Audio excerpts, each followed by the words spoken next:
Ok, vamos lá, vai jogar contra o Flamengo. Ah, o Marco Arrascaeta, tá, sobe o De La Cruz. Ah, o Marco Arrascaeta De La Cruz, sobra o Everton Gerson, Cebolinha. Pedro. Meu Gerson. Tu tem que qualificar o elenco, cacete, tá falando do Vasco. De novo, estamos falando do Vasco da Gama. Ou seja, torcedor, o Vasco, quando quiser jogar no Maracanã, vai ser o de sempre, o de praxe. Tem que buscar a justiça, não vão facilitar, não vão cumprir o que tá no edital. Não, cara, qual é a novidade? Salve, salve, galera! Vamos chegar agora com mais um vídeo aqui em nosso canal. Vamos acompanhar o desespero dos vascaínos ao perder a licitação para Flamengo e Fluminense, como também a situação da 777. Será que a empresa está de saída do clube? Será que o Vasco vai se complicar? Vamos acompanhar tudo isso agora. Mas antes, pedimos a vocês que se inscrevam em nosso canal, ativem as notificações e curtam os vídeos para ajudar em nosso crescimento. O link do canal Futebol Aço Podcast e Fanático Vascaíno ficarão na descrição como forma de créditos. Vamos acompanhar essa situação que está cada vez mais complicada para o Vasco da Gama. Não há mais 777 Vasco, acabou. O casamento acabou. O que está se discutindo agora é o litígio. Quem vai ficar com a cama, com o apartamento, com o carro, com as dívidas? É isso que está se discutindo. O que eu defendi e fui massacrado até hoje, as pessoas não entendem, é que o litígio não vai ser bom para ninguém. Mesmo o Vasco saindo vencedor, terá arranhões graves. Porque quando é que ele vai sair vencedor?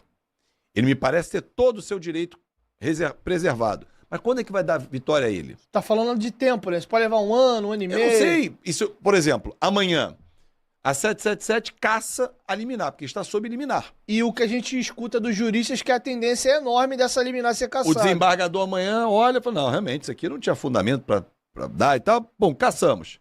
Vai para um colegiado de 3 desembargadores para uma segunda instância, que vai demandar um tempo, não é? Ah, caçou amanhã, quarta-feira, então já tem um... Não, não é. Demanda um tempo. Vamos estabelecer a magia também, ter um poder de encantamento no lado jurídico. Mas vamos lá, que leve um mês. Acabei de falar que hoje não foi pago o direito de imagem. Um mês atrasa salário. Olha o dano que você começa a causar. Não estou dizendo que é o Pedrinho, só vamos imaginar a situação como um todo. Um mês, você começa a ter um ambiente em que chegou um treinador, já atrasou o salário dele, já atrasou dos jogadores mais de um mês do direito de imagem, não paga o plano de saúde, aí começa aquele ambiente que a gente viveu quantos e quantos anos que nos levaram a essa situação de virar SAF. Né? Por que o Vasco virou SAF? Por péssimas administrações. Demora 2 meses, demora 3, 4 meses. Aí os embargadores julgam, dão ganho para um lado. Qualquer que seja o vitorioso, o perdedor vai recorrer e vai para Brasília. Quanto tempo mais vai levar isso? Isso a gente está falando se, hipoteticamente, a 777 não resolver vender a parte dela. Que esse é o melhor dos cenários. Só que eu entendo, olhando de fora, que com a judicialização, o processo vai demorar para acontecer. Ou seja, a venda da parte da 777. Nós temos uma sociedade e eu quero tirar você. Se eu tento um acordo, é um tempo para negociar.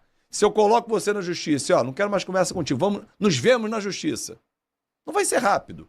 Você pode até precisar. Porque o orçamento não aumentou. Nessa esteira do Coutinho, tu vê vida Coutinho e Payet no mesmo time titular? Vejo. Porra, vejo. Eu empurrava o Payet para jogar na frente. Ponto 1. Joga de segundo atacante. O Payet vai embora no ano que vem. Vai acabar o contrato dele, não vai ficar. E vai ter sido muito importante para a história do Vasco ter tido o Payet no Vasco. E o Coutinho vai seguir. Essa é uma diferença.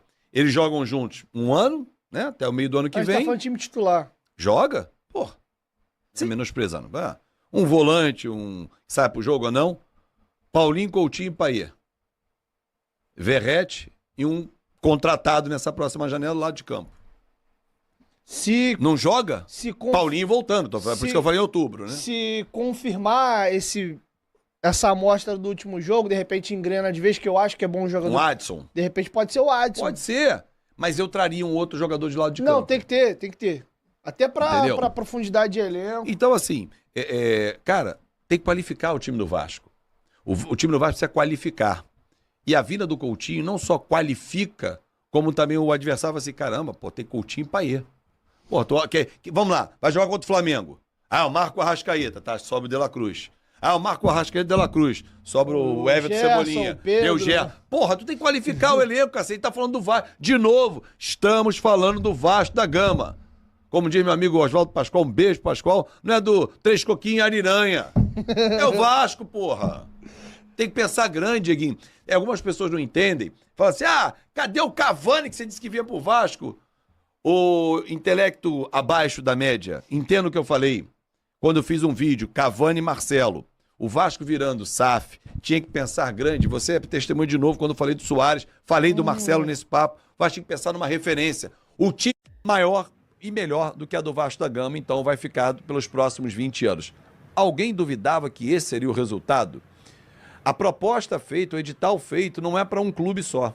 Flamengo e Fluminense se juntam, consegue tecnicamente ter muito mais jogos do que apenas o Vasco, que tentou trazer o Santos e o Brusque para algumas partidas. Se o Vasco tivesse o Botafogo tem o Newton Santos, aí seria uma outra história. Mas o Botafogo tem uma relação muito próxima, John Textor com Rodolfo Landim, nem quis entrar nessa confusão. Ou seja, torcedor, o Vasco, quando quiser jogar no Maracanã, vai ser o de sempre, o de praxe. Tem que buscar a justiça, não vão facilitar, não vão cumprir o que está no edital. Não, cara, qual é a novidade, torcedor?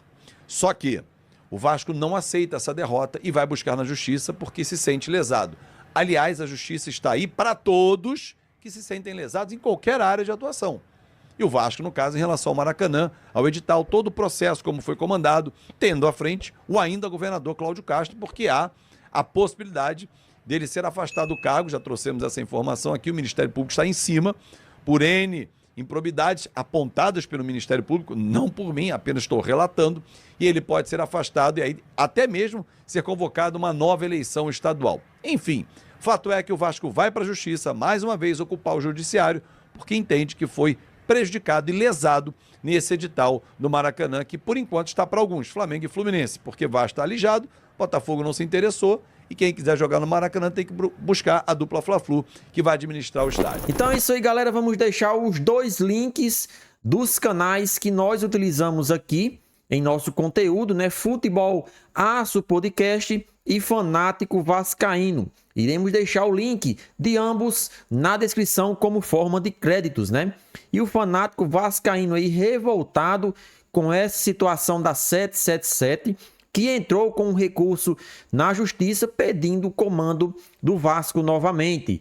Nós sabemos que recentemente o Vasco virou SAF e essa empresa estrangeira comprou boa parte do clube. E agora o Vasco entrou na justiça, conseguiu ter o controle total, só que a 777 tentou novamente retomar o poder do clube e agora está com uma briga muito grande na justiça.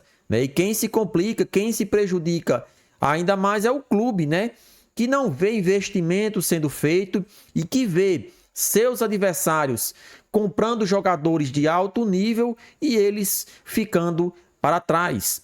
Da mesma forma, também eles estão revoltados aí com a licitação do Maracanã, que mais uma vez Flamengo e Fluminense aí ganharam por 20 anos a licitação e irão comandar o estádio por todo esse período. E o Vasco da Gama, que não teve nenhum apoio, sequer conseguiu entrar na briga para conseguir mandar os seus jogos no estádio.